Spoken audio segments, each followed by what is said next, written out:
Igbo mụrụ nze m ọzọ ekenekwa m unu ọzọ n'ụbọchị tata bụ ụbọchị Afọ Ani. Ọkakwa m nwanne unu nwoke Mazi Ugwu Okechukwu, onye ndu Obinwanne nke ndị Igbo n'ụwa niile, ndị na-ekwu maka omenala na ọdịnala Igbo. Dịka m si wee gwa unu omenala na ọdịnala ka anyị na-ekwu okwu ya.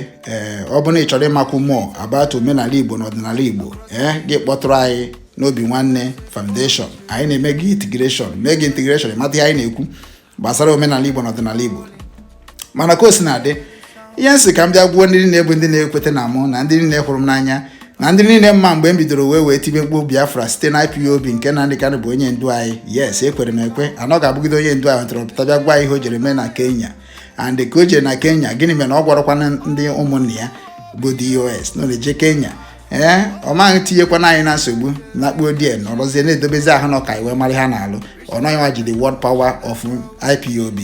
Aga m eme ka unu channel na-esogharị na Nnamdi Kanu n'akụkụ mara na ọkakwa mụ bụ Mazi Ugwu Okechukwu, onye ndu Obinwanne nke ndị Igbo n'ụwa niile. Create m Obinwanne to make sure that my right in IPOB was not taken.